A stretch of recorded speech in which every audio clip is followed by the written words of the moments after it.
Lo dicho, el régimen de Maduro se ha retirado de los diálogos con la oposición en Barbados. Maduro ha decidido no enviar a la delegación a las reuniones pautadas con representantes de Guaidó, que estaban previstas para hoy, esto en rechazo al bloqueo económico impuesto por Estados Unidos. No obstante, insistió en que no se iba a levantar de la mesa. El presidente Trump, recordemos, anunció la firma de una orden ejecutiva que representa la más fuerte sanción tomada por Washington contra el madurismo.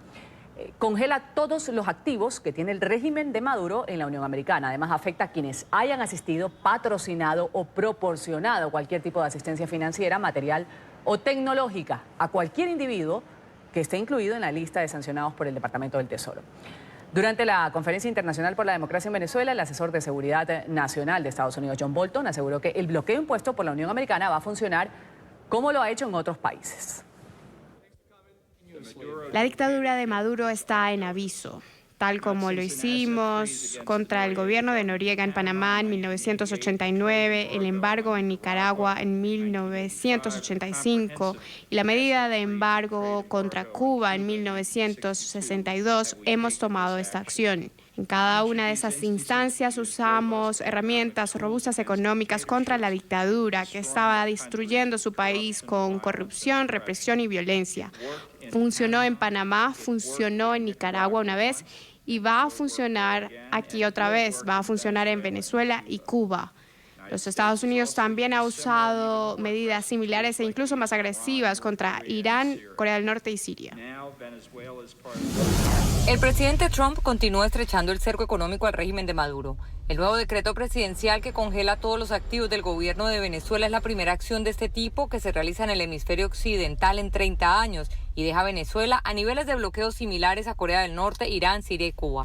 Lo que se está afectando con estas acciones es, digamos, directamente a lo que es el gobierno de Venezuela, no a las empresas privadas. De manera que el gobierno venezolano y todas sus dependencias oficiales, vamos a decir, el Economato de la Carlota, el Comisariato Naval, lo que es las Fuerzas Armadas Venezolanas, el IFA, a los que son venezolanos que conocen lo que es el IFA en Venezuela, y todo lo que son las instituciones oficiales, pues no van a poder comerciar con Estados Unidos en ninguna de sus formas. Entre otras razones, la orden ejecutiva de la Casa Blanca ha justificado su accionar debido a la continua usurpación del poder por parte de Maduro y los miembros de su régimen, además de los abusos contra los derechos humanos. Dichas sanciones han sido elevadas al punto que tendrán consecuencias para empresas extranjeras que realicen negocios con el gobierno venezolano y tengan cuentas bancarias en Estados Unidos. Las mismas hoy pudieran ser confiscadas. A mi modo de ver, las cosas van a ser de muy alto impacto, porque están básicamente atacando a las actividades que hace el régimen desde el punto de vista internacional, transacciones de dinero, compras de combustible, venta de productos, todo lo que tiene que ver con el oro que sale de Venezuela, los diamantes, el coltán, en fin. Yo creo que hay que irlas midiendo. El hecho de que esta medida ejecutiva tenga algunas excepciones hace que no sea considerada un embargo total. Estas son unas medidas bastante restrictivas que van directamente hacia el régimen, al régimen de gobierno, al crimen organizado dirigida. No es a personas del régimen, sino al régimen. Quiere decir esto que van a ser penalizadas todas las actividades que hagan las empresas estatales, excepto aquellas que están consideradas para el área de alimentos, para el área de medicina y para algunas empresas privadas nacionales que se han mantenido por mucho tiempo y que de alguna manera sobreviven en la destrucción total del aparato productivo nacional. En lo que va corrido del año, la Casa Blanca ha sancionado a cientos de individuos y entidades gubernamentales, incluyendo el Banco Central y la compañía petrolera estatal PDVSA. Nos acompaña esta hora desde Miami José Venegas, analista político. Gracias por estar con nosotros. Bienvenido a la mañana de NTN 24. Un placer. Bueno, vamos a hacer unas pequeñas comparaciones. El embargo a Cuba, que fue impuesto inicialmente en la década de los 60, prohíbe entablar negociaciones y operaciones comerciales con la isla. El Congreso estadounidense defiende la vigencia de esta medida como una para obligar al gobierno cubano a que respete los derechos humanos, al régimen de los Castro. Bueno, ahora con Díaz. ¿En qué se parece esta medida a la tomada para Venezuela? Hay quienes afirman que están diseñadas para que afecte específicamente al madurismo y no al comercio en general. Bueno, en general tienen que ver con esta expectativa de lograr que el régimen cambie a partir de sanciones económicas, que en el caso de Cuba hasta ahora no ha dado resultado, y que tenía como inspiración más que nada el hecho de que el gobierno cubano había expropiado, había confiscado bienes de empresas y personas de los Estados Unidos, y esto fue una medida que se hizo en represalia en realidad ese acto. Ahora, lo que pueda llegar esto a producir en Venezuela es algo que me parece que todavía permanece en la incógnita. Venezuela, para este sistema cubano-venezolano, representaba un aporte económico justamente por la situación de la isla, que se ha ido deteriorando desde el principio, no por el embargo, sino por el socialismo. El socialismo no funciona, el socialismo consume el capital. Eso es lo que le ha pasado a Cuba y le ha pasado también a Venezuela. Ahora, las sanciones económicas tienden a, en este caso, a aislar el régimen. Por supuesto que le causan un daño. Yo creo que lo que le está faltando a esto es la convicción de que hay una última instancia que se sale de lo económico y puede llegar a pasar algún tipo de respuesta por la fuerza, dado que tanto Maduro como Díaz-Canel, los regímenes que representan, se mantienen en el uso de la fuerza y no tienen ningún problema en utilizarla cuando se ven mínimamente desafiados, aunque sea por manifestaciones de la oposición. Entonces, hay que ver si este tipo de estrategia conduce a un final. Recordemos que en el caso de Nicaragua o Panamá hubo otros elementos, como los contras en Nicaragua, y en Panamá finalmente la invasión norteamericana. Y hablemos... Y si bien... Sí. Yo me quiero detener un poco en estos efectos secundarios que podrían darse a partir de esto que ha sido anunciado por el gobierno del presidente Donald Trump. Efecto devastador sobre la economía de Venezuela. ¿Cuál es el impacto real sobre los ciudadanos que ya han salido a las calles y diciendo, pues si no hay muchas cosas en los supermercados, ahora va a haber menos? El impacto sobre la población es relativo en la medida que, como digo, la economía venezolana ya está destruida. Más bien le va a quitar resortes al gobierno venezolano para seguir financiándose en sus actividades. Por supuesto, algún efecto y algún daño va a ser inclusive colateral a los venezolanos de a pie, a los que no forman parte del régimen. Pero por eso la cuestión es qué tipo de especulación podemos hacer de qué hay detrás o qué sigue a la manifestación, al anuncio que ha hecho los Estados Unidos. ¿Qué es lo que viene después? Me parece que eso es lo que determina si se está insistiendo en más de lo mismo o si realmente puede llegar a haber alguna cuestión que realmente convenza al gobierno venezolano de que le conviene irse realmente. Está por ver también pues cómo de estricto va a ser el gobierno de Trump a la hora de aplicar estas sanciones que han sido anunciadas contra las entidades extranjeras. La simple amenaza, dicen muchos analistas, de verse fuera del lucrativo mercado estadounidense podrían ser quizás suficientes para asustar a los posibles inversionistas. Tal vez. Hay otro elemento que es que la empresa Citgo, que ya estaba sujeta a medidas del gobierno norteamericano, estaba en peligro de ser tomada por un acreedor, que es una empresa minera que fue, perjudicada por una confiscación de la cual no recibió compensación. Esta medida puede impedir, además, que Citgo salga del control del gobierno del presidente Guaidó, que es esencial para que tenga recursos para poder desenvolverse. Vamos a agradecer a José Venegas, analista político, ha estado con nosotros aquí en la mañana de NTN 24. Gracias desde Miami. Un placer. Y vamos a ver las reacciones en Venezuela al anuncio que ha hecho Nicolás Maduro de levantarse de esta mesa de diálogos que mantenía con representantes del gobierno de Guaidó en Barbados. Ya está con nosotros Oliver Fernández y el reporte. Oliver, un buen día. Un buen día para ti, Ruth, como siempre, un placer saludarte desde la capital venezolana. Bueno, esta reacción por parte del régimen de Nicolás Maduro en relación con el diálogo de levantarse de la mesa, por supuesto, ha traído como consecuencia duras críticas por parte de la sociedad venezolana, pues recordemos que el régimen de Nicolás Maduro había promovido el diálogo y habían dicho incluso Jorge Rodríguez que, que ellos, pasara lo que pasara, no se iban a levantar de la mesa de diálogo. Sin embargo, pudimos ver cómo lo anunció el mismo Jorge Rodríguez, incluso también Nicolás Maduro dijo que oficialmente le comunicó a Barbados que pues ellos no iban a ir a la mesa en esas condiciones, sobre todo tras estas sanciones impuestas por el gobierno norteamericano, en la que el aparato comunicacional del régimen de Nicolás Maduro ha dicho que prácticamente Venezuela está bloqueada. Y también vale destacar, Ruth, que nosotros tuvimos la oportunidad de conversar con el presidente encargado de Venezuela, Juan Guaidó, y él decía que esto no va a afectar al comercio venezolano, que este bloqueo es precisamente a los activos venezolanos en el exterior.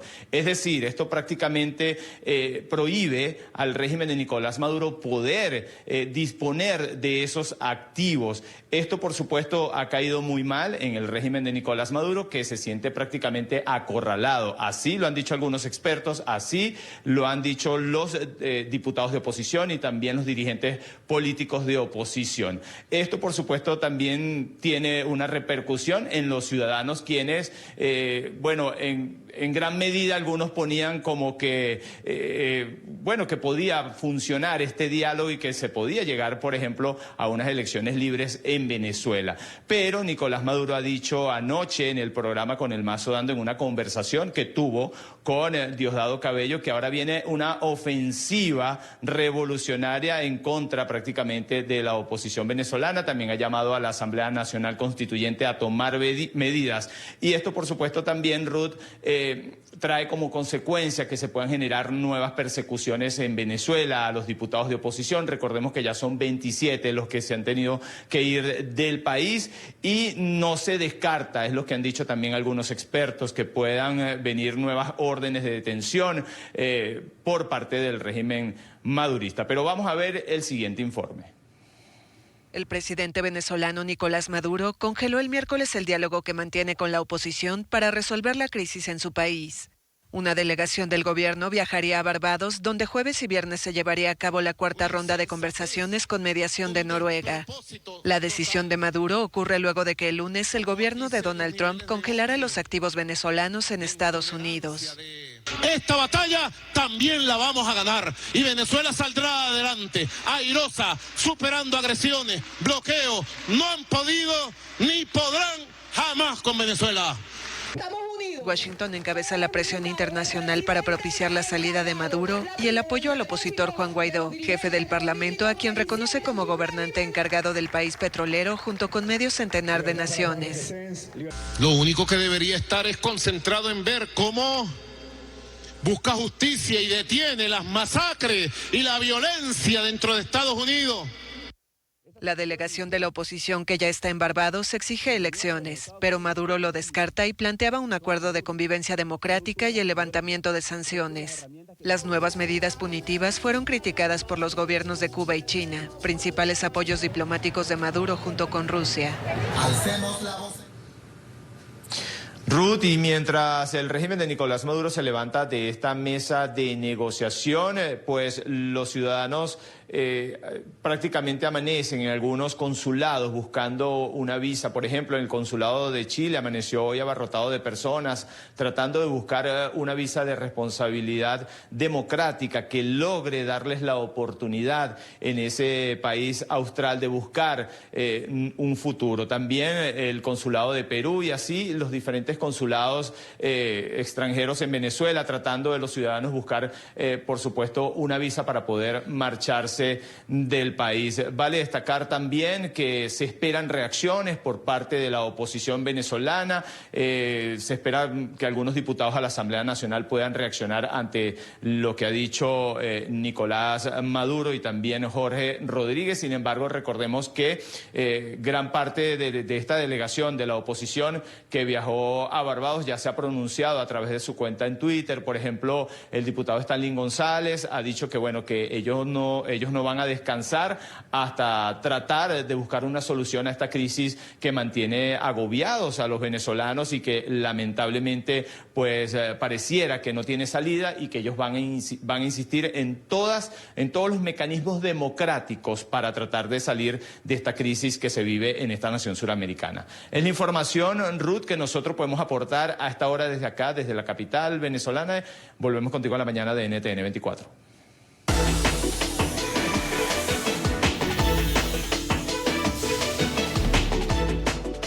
Vamos a hablar inmediatamente de la redada mayor registrada en Estados Unidos en una década. 680 migrantes indocumentados han sido detenidos en medio de un operativo que ha sido realizado en 6 ciudades del estado de Mississippi. El reporte enseguida con Alejandro Rincón. Alejandro.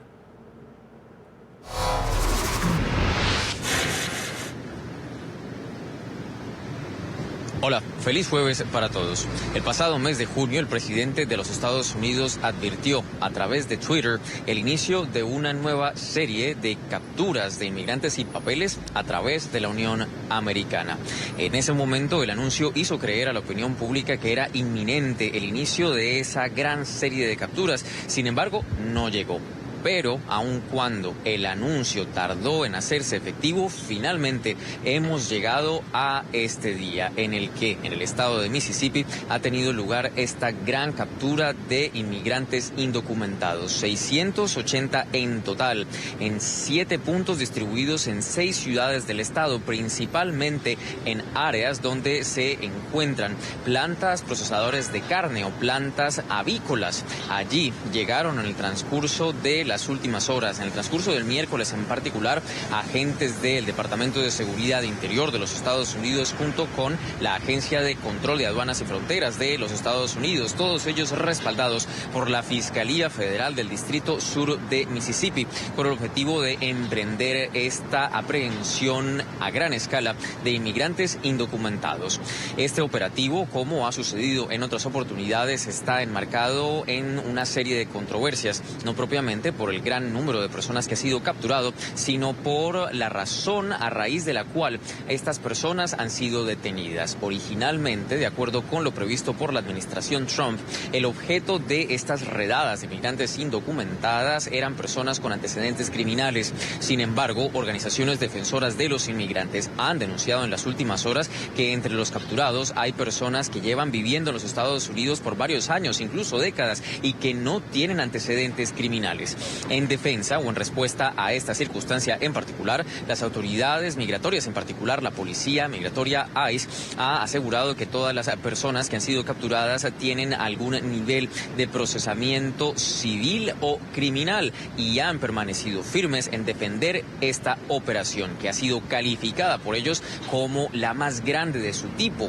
Este es un registro que es el que precisamente genera temor ahora en la comunidad inmigrante, no solo en la región donde estuvo ubicado ese gran operativo, sino también a través de todos los Estados Unidos. Es la información que tenemos para ustedes por ahora. Continúen por más en el Centro Internacional de Noticias. Gracias, Alejandro, por tu reporte desde Nueva York. Hablamos ahora de la visita que realizó el presidente Donald Trump a los estados de Ohio y de Texas, sacudidos por 2 tiroteos registrados el pasado fin de semana. Manifestantes a favor y en contra de su llegada salieron a las calles. El reporte enseguida con nuestra enviada especial a Texas, Emiliana Molina. Emiliana, un buen día. Bueno, y después de la visita del mandatario estadounidense Donald Trump, su paso por Dayton, Ohio, y después aquí al Paso, Texas, donde estuvo hablando con las víctimas en múltiples hospitales, esta es la escena a esta hora aquí en El Paso, Texas. Esta es la unidad que ha demostrado la comunidad del Paso. Aquí están con tambores, están con carpas para dar espacios para rezar, hay mariachis y toda la comunidad del Paso ha llegado hasta aquí para enviar un mensaje de unidad con el hashtag El Paso Strong. O sea, El Paso continúa fuerte a pesar de la tragedia que acaban de vivir recientemente. Esto está lleno de niños, lleno de familias, de las autoridades. Hay también una organización que viene con algunos caninos para darle cierta tranquilidad a las personas. Los niños pueden ir de hecho a jugar con ellos y esto es lo que ocurre horas después de la visita del Ejecutivo. Pero vamos a hacer un repaso de lo que se vivió el día de hoy. El Air Force One aterrizó en las primeras horas de la tarde en Dayton, Ohio, una de las ciudades azotadas por los tiroteos que mantienen en luto a Estados Unidos. Acompañado de su esposa Melania, el presidente Donald Trump se trasladó rápidamente al hospital en donde permanecen recluidos varios heridos que dejó el ataque. A un par de metros del centro médico, un grupo de manifestantes se agolpó para rechazar la visita del mandatario. El enorme inflable del conocido Baby Trump apareció durante las protestas. Sin dar declaraciones a los medios de comunicación y en medio de silbidos, el republicano abandonó el hospital. A través de su cuenta de Twitter, Trump compartió este video de su visita, además de unas fotografías. En ella se ve al presidente reunido con algunos de los heridos, así como con parte del personal médico del lugar.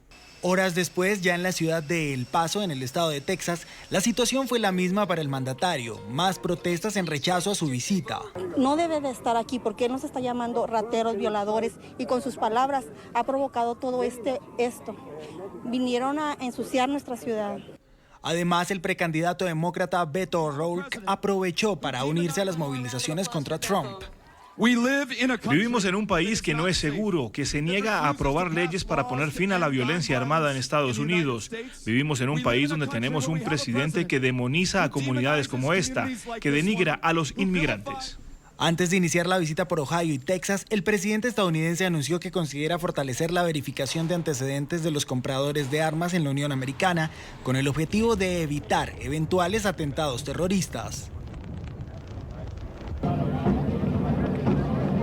Bueno, y después de la situación por la que atraviesa actualmente esta ciudad, el mensaje y lo que hemos podido escuchar con todas las personas que hemos estado hablando es que es una ciudad que representa un poco lo que ocurre actualmente en Estados Unidos. Están completamente divididos, mientras unos opinan que el mandatario estadounidense Donald Trump pues no tiene la culpa de lo ocurrido, otros dicen que su discurso y su retórica antimigrante y racista es lo que está ayudando a fomentar este tipo de tiroteos alrededor de Estados Unidos. Para dejarlos con una cifra, según las encuestas más recientes de Gallup, alrededor del 40% de las personas en Estados Unidos tienen armas. Alrededor del 60% opina que se deben cambiar las legislaciones de portar armas en la Unión Americana y un 30% opina que las legislaciones deben quedarse como están. Esta es toda la información que tenemos desde El Paso, Texas. Esto ha sido un informe para NTN 24. Les saluda Emiliana Molina. Emiliana, muchas gracias por tu reporte. Y las autoridades en el sur de Florida están investigando una supuesta amenaza de perpetrar un tiroteo masivo en Miami que circula en redes sociales. Informaron que hasta el momento no parece creíble. ¿De qué se trata? De un mensaje firmado supuestamente por la policía de Springfield, en Massachusetts, que asegura haber recibido un tip anónimo de un joven de 20 años que estaría de vacaciones en Miami planeando esta masacre. El reporte enseguida con Paola Serna. Adelante, Paola, en Florida.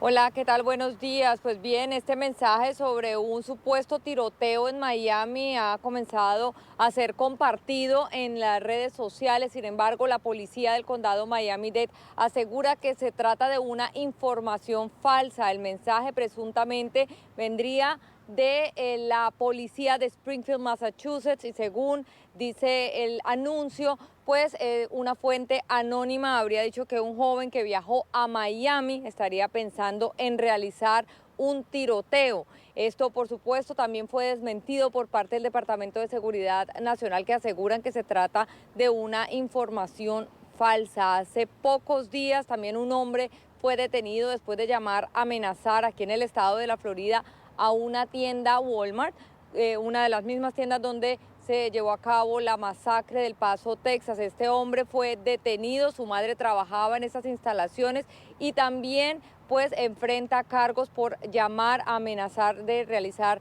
una balacera. Este tipo de información es tomada en cuenta y revisada muy de cerca por las autoridades, ya que esto también es considerado un crimen, el hecho de causar pues pánico entre la comunidad con este tipo de mensajes y de amenazas falsas.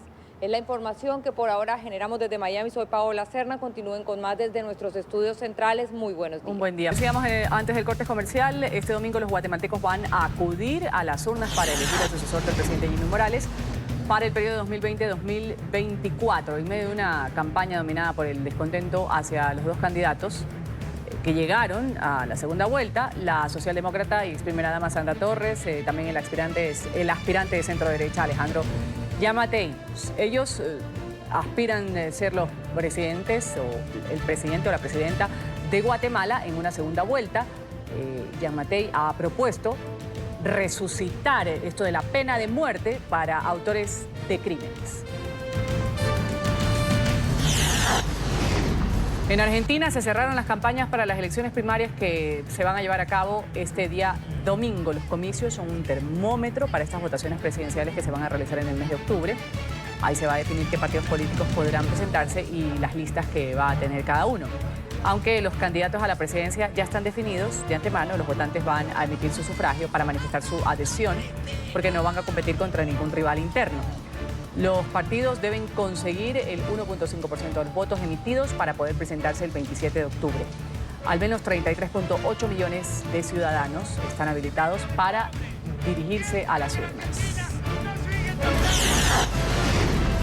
Un incendio pone en riesgo las ruinas de Cuelap en Amazonía peruana. Las autoridades han indicado que cerca de 75 bomberos y un helicóptero están trabajando arduamente en la contención de estas llamas para evitar que llegue hasta el sitio arqueológico. El Departamento de Bomberos ha indicado que el fuego, originado de forma no intencional por los pobladores, es avivado por el viento.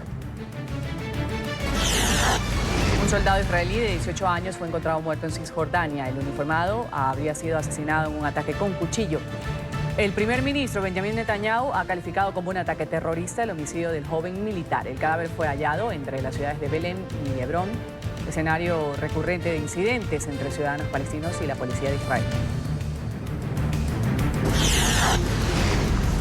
Alerta amarilla en China ante la proximidad del tifón Lequima. El noveno ciclón de la temporada podría tocar tierra este sábado en la provincia oriental de Zhejiang. Según el Centro Meteorológico Nacional, el fenómeno va a provocar lluvias torrenciales, inundaciones en la ciudad de Shanghái, Taiwán, sacudida hace pocas horas por un terremoto. Las autoridades han activado el sistema de respuesta de emergencias que prevé evacuaciones para disminuir justamente los impactos de este superciclón. Miles de musulmanes han orado hoy frente a la Meca, un día antes de que se inicie oficialmente la peregrinación anual. Según las autoridades de Arabia Saudita, más de 1.8 millones de musulmanes en todo el mundo han llegado al país para participar en la peregrinación. En total se registraron 970.000 hombres, 868.000 mujeres que realizarán el Hajj de 5 días, que según la ley musulmana se debe cumplir al menos una vez en la vida. El gobierno ha lanzado un amplio operativo de seguridad para evitar acciones terroristas.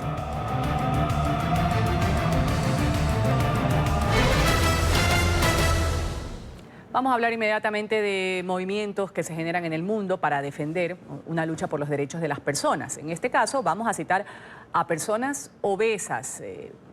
Esto ha creado también una preocupación amplia en el mundo de la salud. ¿Por qué? Enseguida está con nosotros ya el contador de historia de NTN 24 de la mañana, Álvaro Vélez. Álvaro, ¿qué pasa con estos movimientos de las personas con obesidad? Ruth, muy buenos días. Buen día. Un saludo a toda tu teleaudiencia y de nuevo muchas gracias por invitarme a tu programa.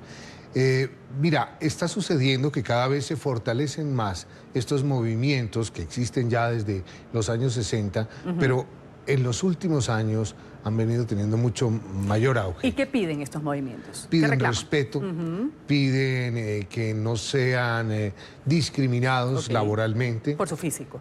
Por su físico. Piden no ser llamados gorditos u obesos, por ejemplo, sino que ya hay unos calificativos más fashion, ¿no?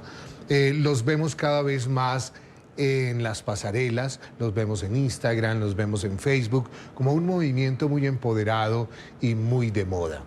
Pero las autoridades en salud se preocupan muchísimo porque esto siga prosperando y generando en las generaciones nuevas la idea de que está bien ser gordito, de que somos bonitos, de que ya no nos dicen gorditos, de que somos aceptados plenamente socialmente y nos relajemos frente a los cuidados que hay que tener, porque detrás de la gordura, de la obesidad, se esconden cientos de enfermedades. Si quieres, te invito a ver la nota. Aunque a lo largo de la historia la sociedad humana ha preferido los cuerpos grandes y rellenos, la actual tiende a creer que estos son poco atractivos y pertenecen a gente con escaso autocontrol. Estigma del que se culpa a la industria de la moda y que conduce a actitudes negativas y moralizadoras de parte de quienes juzgan.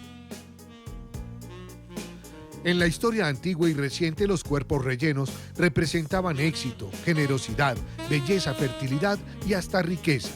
Pero este recordatorio no es del gusto de la Organización Mundial de la Salud, seriamente preocupada por la reivindicación de la gordura que hacen los actuales movimientos defensores de la obesidad en momentos en que esta es considerada una epidemia que afecta al mundo con más de 1.900 millones de adultos con sobrepeso y obesidad y más de 340 millones de niños con idénticas afecciones. Es maravilloso que se sientan seguras de sí mismas, sobre todo cuando viven en una sociedad que ha creado unos estereotipos, que es bastante cruel con personas en esta condición. Pero eso no significa que ahora vamos a promover una cultura de siéntete orgulloso de tu cuerpo con sobrepeso. Crece de manera exponencial el movimiento que rechaza los términos gordo, extra large y obesos y se encanta con el de fat fashionistas o talla plus. Luchan por la inclusión y porque se amplíe el ideal de belleza en el mundo e intentan desenmascarar las diversas formas de violencia hacia quienes poseen un cuerpo abultado. Es aceptarnos, pero no quedarnos con los brazos cruzados y no hacer nada, no, siempre buscando el bienestar y la salud. La obesidad saludable no existe. Esta es una mentira que se erige en suelo que pisan militantes de la gordura. De acuerdo con el criterio del American Medical College, insistir en ello justifica un proceder que relaja los cuidados que toda persona debe observar frente a los peligros de engordar y ser obesos. De ella se desprenden otro tipo de enfermedades como el hígado graso, la hipertensión, la diabetes, el mismo cáncer.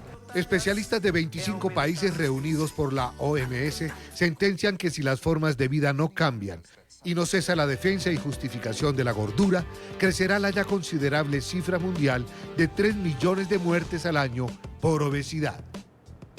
Claro, interesante lo que dice. ¿No? Sí, claro, la obesidad saludable no existe y es ahí a donde debe apuntar. El hecho no es la discriminación por simplemente un aspecto físico, sino que por un cuidado que más adelante puede terminar en muerte. Por supuesto, está terminando en muerte, 3 millones de muertes al año y creo que es momento de que esta cifra cese y que dejemos no de respetar a la gordura, sino de tener cuidado con ella, ¿no? Tener cuidado, así es. Y las personas que están en estos movimientos, pues también generar conciencia por ese lado. De que hay que cambiar esa condición. Vamos a agradecerte, Álvaro. El próximo jueves esperamos contar con otra buena historia aquí del Contador de Historias. Muchísimas Álvaro Vélez. gracias. En la mañana de NTN 24. Gracias por estar con nosotros en la mañana. Vamos a revisar lo que es noticia a esta hora, 8:54. En Ecuador, la fiscal general de este país, Diana Salazar, ha pedido prisión preventiva contra el expresidente Rafael Correa Delgado durante una audiencia pública de vinculación en el caso de supuestos sobornos que salpica también al copartidarios del exgobierno. Esto por supuestos delitos de cohecho, asociación ilícita y tráfico de influencias. La fiscal ha pedido esta medida cautelar también para el ex vicepresidente Jorge Glass, el exsecretario de Agua Walter Solís y el exsecretario de la Administración Vinicio Alvarado, en el marco de las investigaciones del caso denominado Sobornos 2012-2016.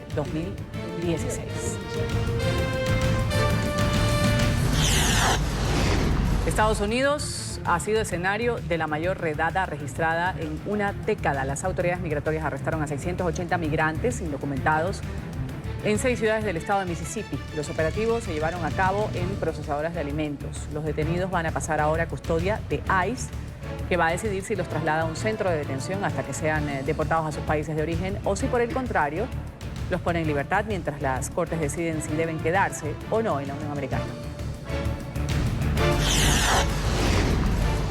Pudo evitarse la masacre en el Walmart de El Paso, Texas. En las últimas horas se ha conocido que la madre de Patrick Crucius, el responsable de este tiroteo que dejó 22 muertos, alertó a la policía que su hijo había comprado un arma. Según las declaraciones de los abogados del joven, la progenitora dijo a las autoridades semanas antes del ataque armado que consideraba no adecuado que este joven tuviese un arma por su inmadurez y falta de experiencia. Pese a esta advertencia, el agente de seguridad ciudadana que atendió la llamada le dijo que el joven de 21 años tenía el aval legal para poder poseer un arma. El régimen de Maduro ha anunciado que se retira de la mesa de diálogos que mantenía con representantes del gobierno interino de Juan Guaidó en Barbados. Jorge Rodríguez, ministro de Comunicación e Información del régimen, ha explicado vía Twitter que la decisión se debe a las más recientes sanciones económicas que impuso la administración de Trump. Atención al pueblo de Venezuela. nuestro presidente Nicolás Maduro ha decidido que nuestra delegación no asista a las reuniones de diálogo pautadas para este jueves 8 y viernes 9 en Barbados. Nicolás Maduro se ha pronunciado por primera vez sobre el bloqueo total de todos los activos estatales de Venezuela en territorio estadounidense impuesto por el presidente Donald Trump. Dijo que ninguna medida u orden ejecutiva de la Casa Blanca va a poder detenerse. Esta batalla también la vamos a ganar y Venezuela saldrá adelante, airosa, superando agresiones, bloqueo. No han podido ni podrán jamás con Venezuela. Panorama de violencia y violación a derechos humanos en Colombia, de acuerdo con un reporte de la ONG Human Rights Watch. En la región de Catatumbo continúa el aumento de la violencia contra civiles por cuenta de la disputa entre las guerrillas del ELN, el EPL y las disidencias de la antigua guerrilla de las FARC. La tasa de homicidios en esta región es 3 veces más alta que a nivel nacional. Grupos ilegales han asesinado a 109 civiles en el año 2018. Esta cifra a julio de este año ya va en 77 homicidios. Y en su primer discurso como gobernadora de Puerto Rico, Wanda Vázquez ha anunciado reuniones con la sociedad civil, con los partidos políticos para abordar, dice, la crisis que se vive en la isla. Tras posicionarse en el Tribunal Supremo, Vázquez afirmó que pese a que no fue electa en los comicios, va a asumir la responsabilidad de culminar el proceso de recuperación de Puerto Rico y va a buscar un diálogo conciliador e inclusivo para poner fin a los hechos que ocurrieron en las últimas semanas. Vázquez se juramentó el día de ayer, en la tarde, luego de que el Tribunal Supremo anulara por inconstitucional la posesión del abogado Pedro Pierluisi. La Corte Suprema en Brasil ha suspendido la orden de traslado del expresidente Lula da Silva de su celda en la Policía Federal de Curitiba a una cárcel común de Sao Paulo, en una jornada que por supuesto reavivó los pedidos de revisión de su caso. Por 10 votos contra 1, el Tribunal Supremo Federal decidió mantener al exmandatario en la sede policial de Curitiba hasta analizar si el ex juez y actual ministro de Justicia, Sergio Moro, fue parcial al condenarlo por corrupción. Alerta del Grupo Intergubernamental de Expertos sobre el Cambio Climático de la ONU en un informe entregado en Ginebra esta mañana por los analistas. Señalan que el planeta necesita un cambio de modelo alimentario para combatir la crisis climática. Según el documento titulado La Tierra y el Cambio Climático, el desperdicio de alimentos es responsabilidad o responsable de entre el 8 y 10% de todas las emisiones de efecto invernadero que genera el ser humano. Esa cifra, la más alarmante del informe, es la que indica que entre el 25 y 30% del total de alimentos producidos en el mundo se pierde o se desperdicia.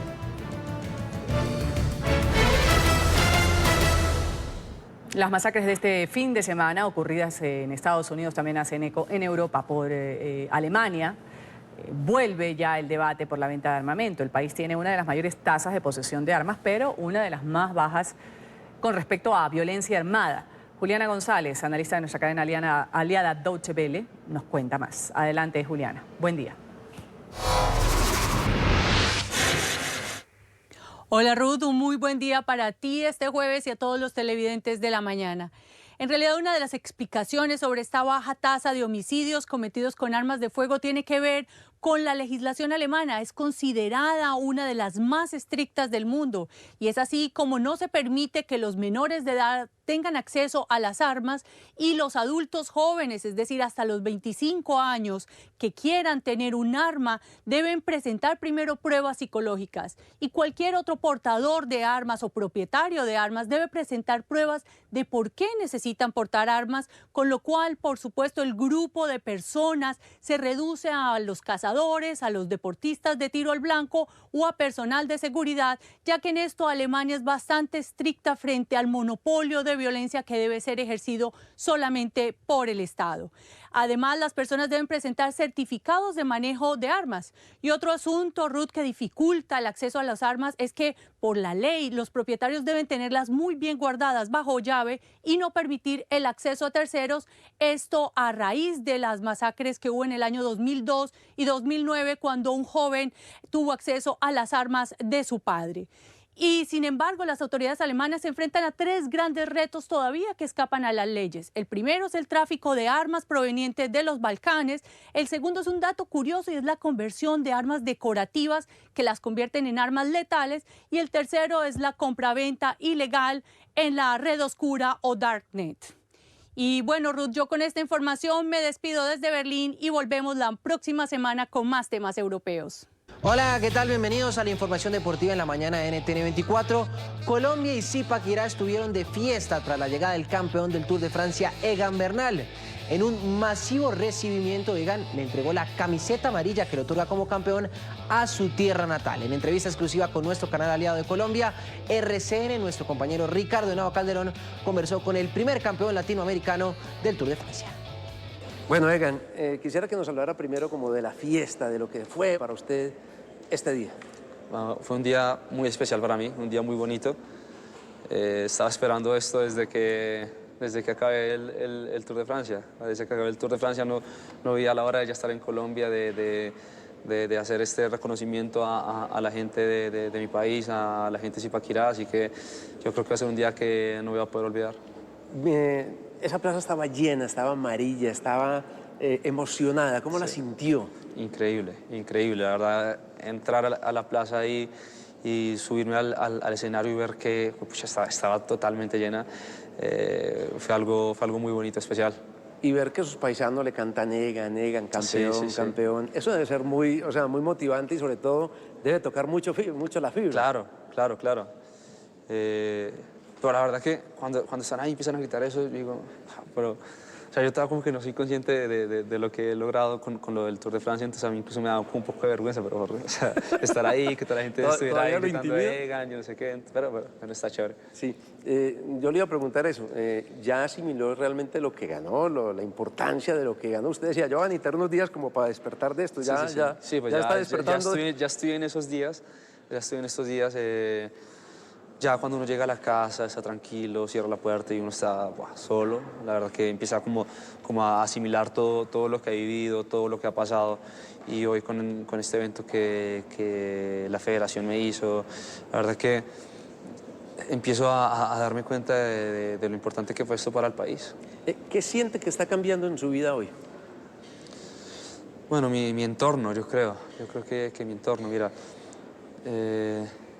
Estuve hablando con mi manager, con el manager del equipo, Ineos, y me decía, mira, tú tienes que tener cuidado con lo que viene ahora, ¿no? Porque obviamente la vida va a cambiar, habiendo ganado un Tour de Francia. Y yo le decía, no, pero mira, yo no quiero cambiar, yo quiero ser el mismo. Me decía, sí, es que tú vas a seguir siendo el mismo. Lo que va a cambiar es tu entorno es el que va a cambiar, las personas que están a tu alrededor son las que van a cambiar, los medios son los que van a cambiar. Entonces siento es eso, ¿no? Que yo sigo siendo el mismo de siempre, siempre la persona que quiere estar tranquilo, quiere estar en su casa, quiere entrenar y ya estar con su familia.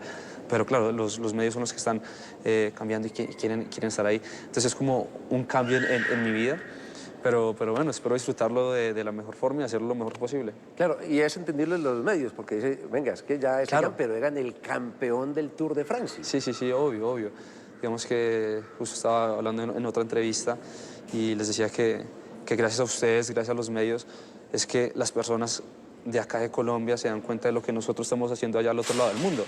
Porque nosotros podemos estar ganando un Tour de Francia, pero si ustedes no lo comunican y no lo cuentan acá, nadie se da cuenta. Entonces, claro, la labor que ustedes hacen es muy importante y es a esos cambios que me refiero, ¿no? Que obviamente yo tengo que estar ahí. ¿Qué quisiera que no le cambiara nunca? Que no le cambiara nunca. Tal vez la tranquilidad de estar con la familia, ese amor que me va a estar en la casa, el ser tranquilo, sí. El disfrutar las cosas básicas de la vida. Sí, que salir a entrenar y que pasar desapercibido y... No, ya eso no pasaba antes, yo creo que ahora menos. Pero no, eso no me molesta, la verdad no me molesta. Yo lo que quiero es eso, llegar a la casa, estar tranquilo, esas son las cosas que de verdad me emocionan. Oiga, ¿cuánto pesa la camiseta del Tour de Francia? ¿Cuánto pesa realmente? La verdad que cuando uno está ya en las últimas etapas del Tour con la camiseta amarilla, la verdad que uno no siente que le pesa, sino que vuela esa camiseta, ¿no? Es increíble el llevarla uno y que eso lo representa usted como el mejor de la carrera, da un respeto que ni te imaginas ahí dentro del pelotón, así que es increíble. Dicen los que saben de ciclismo que eso que lleva aire en la camiseta, evidentemente ¿es así? Sí, no, o sea, cuando uno va subiendo, obviamente, todas las personas están mirando, están tratando de identificar al líder de la carrera, y dentro del pelotón hay una regla no escrita, pero es que al líder se le respeta en todo momento, que si el líder para orinar, se le respeta, que si el líder se cayó, se le respeta. Entonces ese respeto que uno gana ante el pelotón siendo líder del Tour es increíble. ¿Qué le dijo Froome? ¿Ya se vio con él? No me he visto con él, pero hemos hablado bastante. Está súper emocionado, súper feliz por la victoria. Él estuvo acá en Colombia, entonces obviamente conoce un poco la afición colombiana, cómo es de emocional, y la verdad que justo estos días hablábamos que no se imaginaba cómo iba a ser el recibimiento después de haber ganado el Tour, porque él decía, pues nomás en la Colombia Oripaz fue una locura, no me imagino cuando llegues allá con la camiseta amarilla. Claro, porque él decía, me decía Rigo, él vino y quiere que lo vuelva a traer, entonces él sabe cómo es el ambiente del ciclismo en Colombia. Le gustó bastante, es increíble, una persona que ha ganado tanto y que viene a nuestro país, conoció cómo se vive acá y le gustó, ¿no? Porque al final es otra cultura, y le gustó nuestra cultura, le gustó cómo vivimos, le gustó cómo somos como personas, así que es especial. ¿Le dio consejos durante la carrera, por ejemplo? Sí, claro, sí, la verdad. A ver, me decía de estar tranquilo, de eso, pensar en la última semana, digamos la segunda semana, en los Pirineos, que fueron muy duros, la contrarreloj que no me salió como esperaba. Entonces me decía, ay, tranquilo, falta una semana, la semana más dura, la carrera se va a definir es en los Alpes. Desde que tú llegues con fuerza a los Alpes, o sea, todo va a estar bien. Entonces digamos que son esos consejos de una persona que ha ganado ya 4 Tours de Francia, que uno decía, ok, si el man lo dice es porque tiene razón, aparte que daba el argumento, así que uno le cree. Sí. ¿Cómo siente que lo ve hoy su equipo? ¿Cómo nota que lo ve su equipo hoy?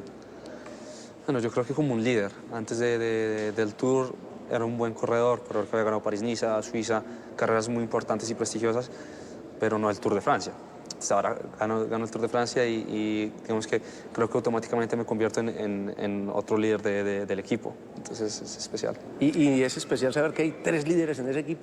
Sí, y que los otros 2 líderes son Geraint Thomas y Chris Froome, y tal vez ya yo me cuelo ahí, me meto ahí con ellos, es increíble. ¿Y cómo va a ser, cómo cree que va a ser el equipo para empezar a manejar esa situación? Creo que el equipo lo maneja muy bien, lo maneja muy bien, ha sido un equipo que siempre ha tenido muy buenos corredores que están trabajando y que normalmente en otros equipos podrían ser líderes. Así que el equipo, no sé cómo lo hace, pero hace que nosotros estemos en muy buena armonía, aparte que con una persona como G, que es súper tranquilo, súper relajado, y una persona como Froome, es fácil llevársela, Yo también, obviamente yo tengo todo el respeto hacia ellos, y si en algún momento tengo que trabajar hacia ellos, lo haré con todo el honor y el gusto, así que es fácil. Sí. Oigan, hay dos apodos que le tienen, el joven maravilla y la bestia.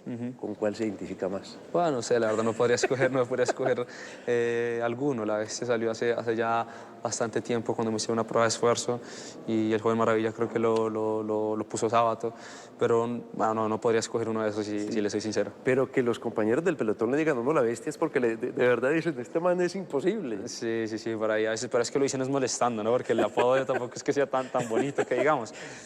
Entonces ahí como que empiezan a molestar, pero sí. Por ahí pero no le choca. O sea, no, para nada. No, sí. Risa. Oigan, ¿cómo siente que hoy, por ejemplo, lo ve el pelotón?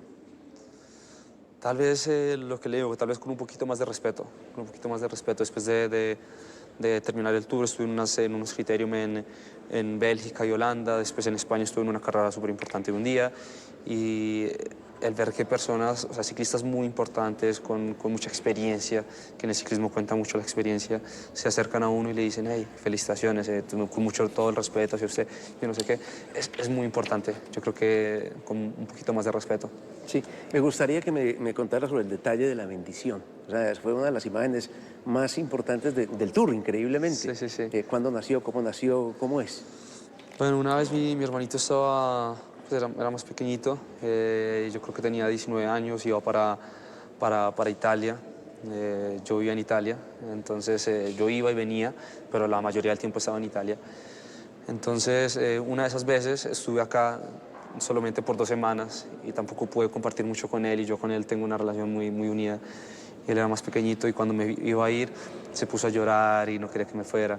Entonces en ese momento lo que venga, echémonos la bendición al mismo tiempo y yo siempre voy a estar con su merced y la bendición nos va a proteger el uno al otro. Bueno, ahí empezamos a hablar de eso y nos echamos la bendición al mismo tiempo y luego empecé con mi mamá, con mi papá y ahora es algo que hacemos cada vez que viajamos o cada vez que nos saludamos, nos despedimos, es algo que hacemos siempre.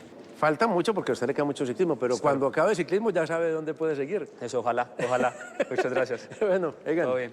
Gracias. Mil gracias. Gracias. Bueno, ahí estaba la entrevista del campeón Egan Bernal a su llegada a Colombia, dándole la camiseta amarilla que le otorga como el monarca del Tour de Francia. Hasta aquí los deportes. Ruth, usted continúe con más información aquí en la mañana de NTN 24. Vamos a agradecerte por esta entrevista. Vamos a poder verla también más adelante en nuestros siguientes espacios informativos. Vamos a revisar una angustiante búsqueda que ha rendido muy pocos frutos. Hace más de 40 años, miles de personas han sido detenidas en la dictadura de Augusto Pinochet. Muchos de ellos permanecen desaparecidas. Las autoridades en Chile han informado que se encuentran tramitando 450 procesos por ejecuciones y 266 por desapariciones. ¿Dónde están los desaparecidos durante la dictadura de Augusto Pinochet? El reclamo sigue vivo en Chile, donde más de 1000 víctimas todavía permanecen desaparecidas 3 décadas después de que volviera la democracia al país. En el Cementerio General de Santiago, un memorial recuerda a los 3.200 muertos y desaparecidos de la dictadura. El padre de Juana Cerca fue uno de ellos. Miembro del Partido Comunista, fue detenido el 19 de mayo de 1976. 43 años después, su familia sigue buscando sus restos. Y la búsqueda, la lucha ha sido durante largos años y seguimos para que ninguna otra generación, ninguna otra persona pase lo que hemos pasado nosotros, vivir en la incertidumbre y no saber nada qué pasó con nuestros familiares. De las casi 1.100 personas que figuran como desaparecidas, apenas 104 fueron encontradas. El último gran hallazgo ocurrió hace más de una década. Las agrupaciones de víctimas atribuyen este vacío al desinterés de los sucesivos gobiernos y denuncian que tras la llegada al poder de Sebastián Piñera, en marzo de 2018, las labores se paralizaron. Y quizás eso es lo más indignante, porque sabemos quiénes tienen la información, sabemos dónde está la información y nadie se atreve a ir a buscarla. ¿Por qué jamás los tribunales de justicia han llamado a declarar, por ejemplo, a los ministros de la época, si era una dictadura? Aquí nadie se mandaba solo. En diciembre pasado, la Subsecretaría de Derechos Humanos informó que tramitaba 450 procesos por ejecuciones y 266 por desaparición. Sin embargo, la deuda de justicia sigue siendo amplia. Según la Universidad Diego Portales, entre 1995 y junio de 2018, solo se dictó sentencia en 22% de los casos. El Comité contra la Desaparición Forzada de Naciones Unidas recomendó a Chile intensificar los esfuerzos para localizar a las víctimas. Pero no es fácil encontrar a los detenidos desaparecidos si se tiene en cuenta que hubo un plan para hacerlos desaparecer sin dejar huellas. Durante 17 años hubo un Estado que estaba completamente organizado en el objetivo de ocultar personas y ocultar información y no permitir que a futuro se lograra la identificación de personas y poder establecer el destino final de sus cuerpos. Esta unidad especial del Servicio Médico Legal trabaja en la identificación de los pocos cuerpos encontrados. El paso de los años y la existencia solo de fragmentos dificultan la identificación. El servicio cuenta con miles de muestras de sangre y restos óseos de familiares para asegurar la búsqueda en el futuro, porque el paso del tiempo agrega otra dificultad. Muchos de los descendientes están muriendo. Alerta de expertos de Estados Unidos, el sargazo que enturbia el agua cristalina del Caribe, del Golfo de México, será la nueva norma si Brasil no detiene la deforestación del Amazonas. El molesto sargazo enturbia el agua cristalina del Caribe y del Golfo de México. Esta alga que invade las playas del oeste de México, las islas del Caribe y las del sur de Florida podría ser una nueva norma si Brasil no detiene la deforestación. Según expertos, el problema inició hacia 2011, cuando aumentó la agricultura en la región brasileña del río Amazonas, provocando que las lluvias arrastren los fertilizantes hacia el río, cuyas aguas se vierten al Océano Atlántico, donde abonan exageradamente a las algas. Todo esto empieza en Brasil, pero ahora lo vemos en México. En Cancún tuvieron que llamar a la Marina Armada para lidiar con él. Hay mucho. Barbados, las playas están ahogadas con él. Le llaman una emergencia nacional peor que un huracán.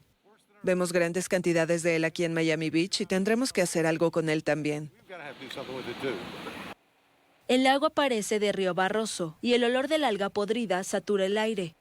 En un esfuerzo por atacar el problema, las autoridades de Miami comenzaron el viernes a limpiar las playas. Radicamos en Chicago y venían a vacacionar y pues vemos esto, bueno, pues ya estamos aquí, ¿ya qué hacemos? Más que aguantar, ¿verdad? En las Islas Vírgenes Británicas, el sargazo alcanza 2 metros de espesor. Barbados, mientras tanto, declaró emergencia nacional. Punta Cana, una playa legendariamente turquesa en República Dominicana, ahora es marrón. Tengo 37 años y esto nunca lo había visto. Esto es nuevo para nosotros. This is a sargasso seaweed invasion. Esta es una invasión de sargazo. Uso la palabra invasión porque hay mucho. Siempre hemos tenido sargazo aquí, pero una pequeña cantidad. Ahora hay 20, 30, 50, 100 veces más que antes y no podemos lidiar con eso. No podemos dejarlo en la playa porque a los turistas no les gusta. A nadie le gusta. Apesta. El sargazo se forma en la boca del río Amazonas y de ahí se extiende a lo ancho del Atlántico, desde África hasta el Caribe y el Golfo de México. Bautizado por los investigadores como el Gran Cinturón de Sargazo del Atlántico, en junio del último año su biomasa alcanzó más de 20 millones de toneladas. Su presencia en las playas es desagradable para los bañistas. Los peces fallecen porque las algas absorben el oxígeno. Las tortugas no pueden anidar y si lo logran, las crías no alcanzan el mar. Además, el alga asfixia a los corales. A esto se suman los daños económicos que produce a la pesca y el turismo. Los científicos temen que el problema haya llegado para quedarse. Vamos inmediatamente a mencionar más noticias que seguirán su desarrollo durante estos días. Estados Unidos ha sido escenario de la mayor redada registrada en una década. Las autoridades migratorias han arrestado a 680 inmigrantes indocumentados en 6 ciudades del estado de Mississippi. Los operativos se llevaron a cabo en procesadoras de alimentos.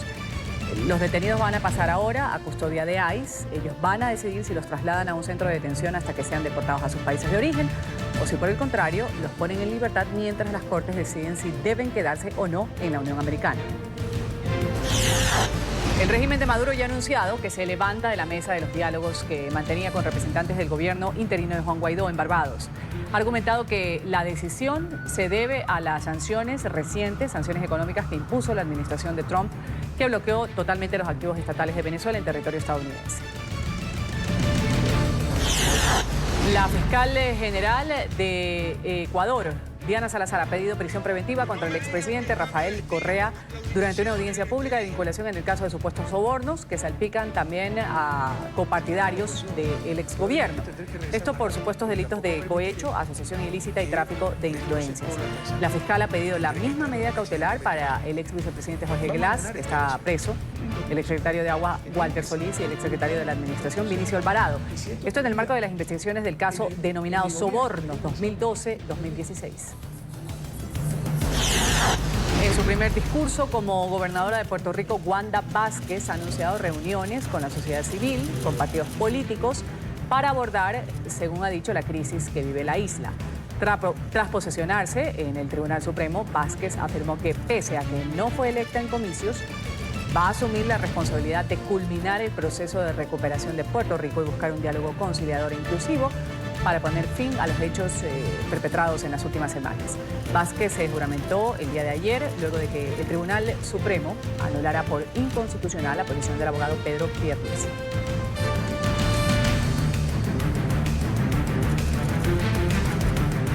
Gracias a todos por su sintonía con el programa La Mañana de NTN 24. Siga con Club de Prensa y hasta